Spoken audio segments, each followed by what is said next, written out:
नमस्कार साथियों, मेरा नाम है विकास और हम शुरू करते हैं राजस्थान जी के कुछ ऐसे सवाल जो फोर्थ ग्रेड, पटवार, कांस्टेबल व अन्य प्रतियोगी परीक्षाओं के लिए सबसे ज़रूरी साबित होंगे। हमारा पहला सवाल है, राजस्थान की सबसे नवीनतम लेपर्ड सफारी किस जिले में शुरू की गई है?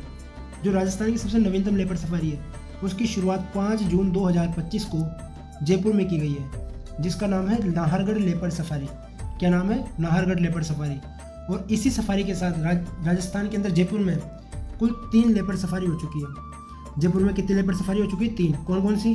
सबसे पहली है झालाना, और दूसरी है आमागढ़ और तीसरी है नाहरगढ़, जिसकी शुरुआत हुई है 5 जून 2025 को। इसीलिए जयपुर को कैपिटल ऑफ लेपर्ड सफारी के नाम से भी जाना जाता है। अगले सवाल पर हम चलते हैं। भारत में बाघ परियोजना कब प्रारंभ की गई थी? जो भारत में बाघ परियोजना है उसकी शुरुआत की गई थी 1 अप्रैल 1973 को। और इसके अंतर्गत राजस्थान में जो पहला टाइगर रिजर्व बनाया गया वो था रणथंभौर टाइगर रिजर्व। कौन सा था? Ranthambore tiger reserve. राजस्थान में वर्तमान में कुल 5 टाइगर रिजर्व हैं, जो कि है रणथंभौर, उसके अतिरिक्त मुकुंदरा, रामगढ़ विस्तारी, सरिस्का और धौलपुर करौली टाइगर रिजर्व। अगले सवाल पर हम चलते हैं। कौन सा राष्ट्रीय उद्यान रामसर साइट में शामिल किया गया है? रामसर साइट की जब हम बात करते हैं तो इसके अंतर्गत आता है हमारा केवलादेव राष्ट्रीय उद्यान। कौन सा राष्ट्रीय उद्यान है? केवलादेव राष्ट्रीय उद्यान, जो कि साइबेरियन सारस के लिए प्रसिद्ध है और भरतपुर में स्थित है। अगर हम बात करें सबसे पुराना राष्ट्रीय उद्यान कौन सा है, तो वो कौन सा है? हमारा रणथंभौर राष्ट्रीय उद्यान। और रामसर साइट में शामिल है केवलादेव राष्ट्रीय उद्यान। कुर्जा नामक पक्षी किस जिले का शुभंकर है? हर जिले को एक जीव के द्वारा चिन्हित किया गया है। एक जीव हर जिले के लिए चुना गया है, जिसे कहा गया है शुभंकर। तो जो कुर्जा पक्षी है, कुर्जा जो पक्षी है ये जो है ये जोधपुर जिले का शुभंकर है।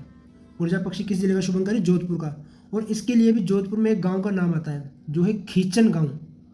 क्या नाम है? खीचन गांव। खीचन गांव जो है वो कुर्जा पक्षी के लिए विख्यात है। राजस्थान के राज्य पक्षी गोडावण का वैज्ञानिक नाम क्या है? जब हम बात करते हैं राजस्थान के राज्य पक्षी की तो वो है गोडावण, और इसका वैज्ञानिक नाम है आर्डियोप्टिस नाइग्रिसेप्स। क्या नाम है? आर्डियोप्टिस नाइग्रिसेप्स। वही अगर हम बात करें राजस्थान का राज्य पुष्प रोहिड़ा, उसका नाम है टिकोमेला अंडुलेटा। टिकोमेला अंडुलेटा रोहिड़ा का वैज्ञानिक नाम है। राज्य पशु की जब हम बात करते हैं चिंकारा, उसका नाम है गजेला बेनेटी। और जो राजस्थान का दूसरा राज्य पशु है ऊंट, उसका नाम है कैमेलस ड्रोमेडेरिस। राजस्थान का जो राज्य वृक्ष है वो है खेजड़ी, और उसका वैज्ञानिक नाम है प्रोसोपिस सिनेरेरिया। हमने यहाँ पर बात की राज्य पक्षी गोडावण की, जो कौन सा है? आर्डियोप्टिस नाइग्रिसेप्स। Option number 2। केसर बाग वन्यजीव क्षेत्र किस जिले में है? जो केसर बाग वन्यजीव क्षेत्र है ये किस जिले में स्थित है? यह है धौलपुर में। राइट आंसर हो जाएगा हमारा ऑप्शन नंबर 2, धौलपुर। अगले सवाल पर हम चलते हैं। राजस्थान की किस झील का नाम परिवर्तित कर वरुण सागर किया गया है? देखिए ये सवाल जो है एनएचएम का अभी एग्जाम लगा था, सेक्टर हेल्थ सुपरवाइजर का, उसके अंतर्गत भी पूछा गया था कि राजस्थान की किस झील का नाम परिवर्तित कर वरुण सागर किया गया है। तो ये जो वरुण सागर किया गया है ये किया गया है फरवरी 2025 में। और किस झील का नाम किया गया है? फोय सागर। हमारा राइट आंसर है फोय सागर, जो अजमेर में स्थित है। इस फोय सागर झील का जो निर्माण है वो 1891-92 में ब्रिटिश इंजीनियर थे मिस्टर फोय, उनके द्वारा अकाल राहत कार्यों के तहत करवाया गया था। तो अगर हमारा सवाल आता है कि अकाल राहत कार्यों के तहत किस झील का निर्माण करवाया गया, तो भी हमारा राइट आंसर होगा फोय सागर, जिससे वर्तमान में वरुण सागर कहा जाता है। इसका निर्माण 1891-92 में ब्रिटिश इंजीनियर मिस्टर फोय के द्वारा करवाया। पश्चिमी राजस्थान में प्लाया झीलें कहाँ स्थित है? जब हम बात करते हैं प्लाया झीलों की तो ये जो झीलें मिलती है हमें जैसलमेर क्षेत्र में देखने को मिलती है। जो वर्षा के द्वारा अस्थायी झीलों का निर्माण होता है उन्हें प्लाया झीलें कहा जाता है, जो कहाँ पर मिलती है? हमें जैसलमेर में। मुकुंदरा हिल्स पहाड़ियाँ किसका हिस्सा है? मुकुंदरा हिल्स पहाड़ियाँ जो ये हमें हाड़ौती में देखने को मिलती है, कोटा, सवाई माधोपुर और अधिकतम हाड़ौती क्षेत्र में। ये जो है ये विंध्यन पहाड़ियों का हिस्सा है। किसका हिस्सा है? विंध्यन पहाड़ियों का विस्तार है। अगले सवाल पर हम चलते हैं। कौन सा नदी बेसिन थार मरुस्थल का भाग है? किस नदी का बेसिन जो है वो थार मरुस्थल में देखने को मिलता है?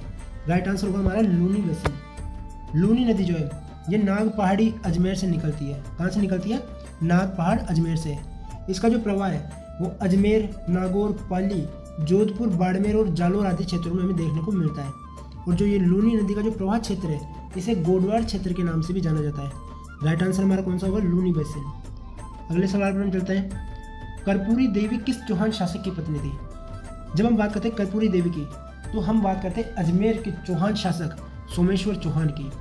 सोमेश्वर चौहान की पत्नी का नाम क्या था? कर्पूरी देवी। और इन दोनों का जो पुत्र हुआ वो था पृथ्वीराज चौहान तृतीय, जिसके समय तराइन का प्रथम युद्ध और तराइन का द्वितीय युद्ध हुआ। अगले सवाल पर हम चलते हैं कि निम्बार्क संप्रदाय की प्रमुख पीठ कहाँ स्थित है। जो निम्बार्क संप्रदाय, इस संप्रदाय की स्थापना निम्बार्काचार्य के द्वारा की गई थी। किसके द्वारा की गई? निम्बार्काचार्य के द्वारा। और इसकी जो प्रमुख पीठ है वो हमें मिलती है सलेमाबाद अजमेर में। इस पीठ की स्थापना की गई थी परशुराम के द्वारा। देखिए, निम्बार्क संप्रदाय की स्थापना तो किसके द्वारा की गई थी? निम्बार्काचार्य के द्वारा। लेकिन जो इसकी प्रमुख पीठ है सलेमाबाद अजमेर, उसका निर्माण किया गया था परशुराम देव के द्वारा। अगले सवाल पर हम चलते हैं कि कर्णा भील किस वाद्य के प्रसिद्ध वादक थे। जो कर्णा भील है, जब हम कर्णा भील की बात करते हैं तो ये सुशील वाद्य यंत्र नड़ के लिए जाने जाते हैं। इसके लिए नड़ के वादन के लिए प्रसिद्ध थे, जो सुशील श्रेणी में आता है। अगले सवाल पर हम चलते हैं कि दीवेर के युद्ध में किस मुगल सूबेदार को अमर सिंह ने युद्ध के मैदान में मार गिराया था। जो दीवेर का युद्ध था, ये युद्ध हुआ 1582 में। 1582 में ये युद्ध हुआ और इसमें जो मेवाड़ की जो सेना थी उसका नेतृत्व किया था अमर सिंह के द्वारा। उस समय महाराणा प्रताप राजा थे और उनके पुत्र अमर सिंह ने सेना का नेतृत्व किया। और इस युद्ध में अमर सिंह ने जो मुगल सूबेदार था सुल्तान खां, उसको मार गिराया था 1582 में। अगले सवाल पर हम चलते हैं कि सूरत खाना किस राज्य की चित्रकला का कारखाना रहा है। जो सूरत खाना है ये था जयपुर राजघराने की चित्रकला कारखाना। जयपुर राजघराने की जब हम बात करते हैं तो कुछ प्रमुख चित्रकारों की हम बात कर लेते हैं, जैसे साहिबराम, शालिग्राम और लक्ष्मण यहाँ के जो प्रसिद्ध चित्रकार रहे। यही अगर हम बात करें कुछ चित्रों की तो वो थे कृष्ण लीला, बारहमासा और बिहारी सतसई। ये जो थे हमें जयपुर रियासत के अंतर्गत देखने को मिले। और इस रियासत का जो कारखाना था उसे किस नाम से जाना गया? सूरत कारखाना। चित्तौड़गढ़ किले के निम्नलिखित मंदिरों में से कौन सा एक जैन मंदिर है। जब हम बात करते हैं चित्तौड़गढ़ किले की, जो कि चित्तौड़गढ़ में स्थित है, यहाँ पर एक जैन मंदिर है जो कि है सतवीस देवरी। कौन सा है? सतवीस देवरी। सतवीस देवरी जो है चित्तौड़गढ़ में स्थित एक जैन मंदिर है। अगला सवाल है हमारा, पाली क्षेत्र में कौन सी भाषा बोली जाती है। पाली क्षेत्र की जब हम बात करें तो यहाँ पर बोली जाती है गोडवाड़ भाषा। कौन सी भाषा है? गोडवाड़ भाषा। अभी हमने बात की थी लूनी बेसिन की, तो लूनी नदी का जो प्रवाह था वो पाली के अंतर्गत था। हमने बताया था अजमेर, नागौर, पाली, उसके अतिरिक्त जोधपुर, बाड़मेर और जालोर, इन क्षेत्रों में जो तो लूनी नदी का प्रवाह था। और इस लूनी बेसिन के क्षेत्र को या लूनी नदी के प्रवाह क्षेत्र को गोडवाड़ क्षेत्र के नाम से भी जाना जाता है। और इस क्षेत्र में बोली जाने वाली भाषा कौन सी हुई? गोडवाड़ी भाषा। राइट आंसर होगा हमारा ऑप्शन नंबर सी। थाकना शैली का संबंध किससे है? ये ठाकना नहीं है, यहाँ पे आएगा थाकना। थाकना शैली जो है ये ढोल के वादन की एक शैली है जो ढोल नृत्य में प्रयुक्त की जाती है। तो थाकना शैली का संबंध किससे आया? ढोल नृत्य से।